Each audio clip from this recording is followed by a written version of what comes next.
Thank you for joining Wars of the Rosies. And this is Following the Law by Frater, James E. Morris. An article from Rosicrucian Digest, Volume 9, Number 10, November 1931. Following the Law by Frater James E. Morris. The other day I was amused to read a news item which stated that during the very hot spell of temperature that spread throughout the middle western states, some eggs laying in a nest in the bright sunlight hatched without the mother hen giving to them the warmth of her body.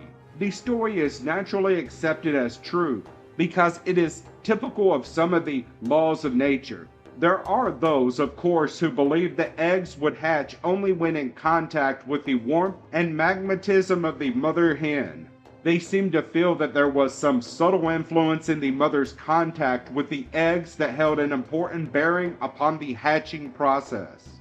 But it was discovered that other animals than hens could hatch the eggs that gave birth to chickens, and finally the experiments with incubators received to us that the cosmic laws of nature simply prescribed a certain degree and amount of warmth for the hatching, and did not prescribe anything like the magnetic power of the mother, as many supposed. This being so, there is no reason why the proper degree of sun heat would not hatch some eggs. The important thing to note is that the cosmic has established a certain law in regard to the hatching of eggs, the same as it has in connection with every other natural process in the universe. When the hen complies with these laws of the cosmic, the result is an egg which can be hatched, and if the cosmic laws are further obeyed, either consciously or unconsciously, the hatching will proceed in a normal manner.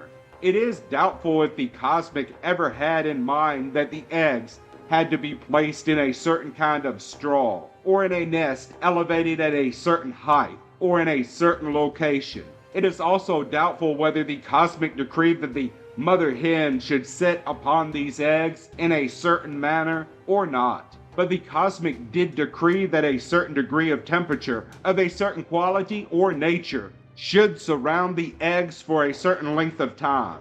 If the mother hen consciously or unconsciously obeys certain laws and leaves her eggs where the law of temperatures can prevail, the cosmic principles will be carried out. If the mother hen violates these laws by depositing her eggs in a cool cellar or in a refrigeration plant, there will be no hatching. I am reminded of the many marvelous ways in which animals of all degrees of intelligence comply with certain cosmic laws. I remember when I was a youngster that I took my young fox terrier to a lake in Central Park, New York, and forced him into the water to see if he would swim. He did not like getting his feet wet and ran out of the water. At last, I was inconsiderate enough to take him and throw him bodily into the center of the lake. I knew that he would have to sink or swim, but I was counting on some form of intelligence to come to his rescue. And he did swim. He reached my side quicker than I expected and gave me the bit of his shaking, until I looked as though I had been thrown into the water too. Call it instinct if you will, but it was certainly an innate, divine intelligence no matter what other label you put upon it. The little birds here on the trees at Rosicrucian Park, who have special shelters and place for their nest, are constantly pushing a little creature of their own hatching off the edge of the wood, or off the edge of the limb, and plunging it into space just as I plunged the little dog into the water. Cosmic intelligence again comes to the rescue and it flies. Scientists and other busybodies who are trying to take the soul out of man and God out of the universe try to explain the birds flying and the dog swimming by saying that it is a mechanical result of a reaction or a certain stimuli mechanically produced, etc., etc. The more you read of their explanations, the more you go round and round and round in a circle. If you find that you want to get off that circle and get somewhere else in your explanation, you have to find yourself in the center of the circle, and there you will find God. I have no patience with these scientific explanations which are now being labeled the mechanics of life. I have seen the frog's legs touched with an electric needle, and I have seen them jerk in response to this stimulation when there was no brain attached to the leg. It doesn't prove anything in the ultimate, for, regardless of whether there was any brain attached to the leg, there was still mind in the leg, and mind is the cosmic consciousness, and cosmic consciousness is God.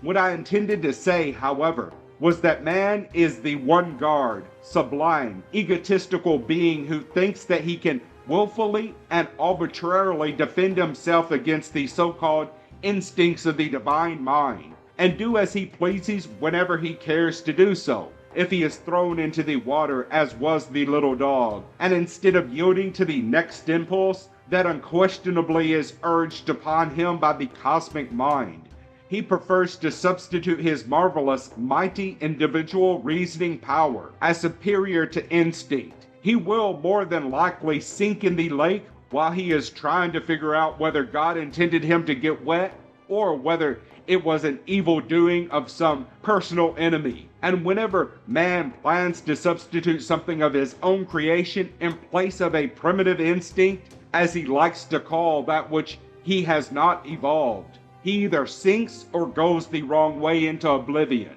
Man, with his wonderful thinking, drinks concoctions called medicine that animals would no more take into their system than try to hang themselves on a rope. And, incidentally, that is also another one of man's wonderful inventions. We think that when we are ill and nature is trying to force us to give up work and lie down and rest and give her a chance, that we will be showing weakness of character or a yielding to some primitive instinct.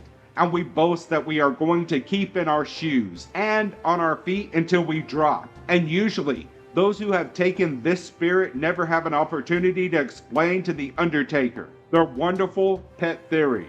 From the time we arise in the morning until we go to bed at night, we are commanders, captains, generals, colonels, lieutenants, and privates in a great personal battle between cosmic urge and our own willful and malicious misconceptions. We call ourselves victors when we win out in an argument and blame the devil when we do not. We are quite convinced that things we reason over and decide upon must be worthy of our acceptance because we have created the conclusion. Cooperation with law means yielding to law, and yielding to law means submitting to cosmic impulses with the same or more willingness that we show in submitting to the laws of the courts of this land.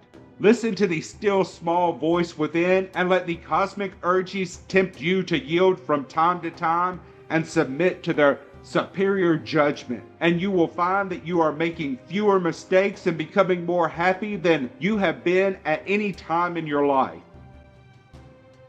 Thank you for watching, and please don't forget to share, like, subscribe, and comment, and if you can, please consider donating to Wars of the Rosies. Links to PayPal and Patreon are in the description. Thank you so very much.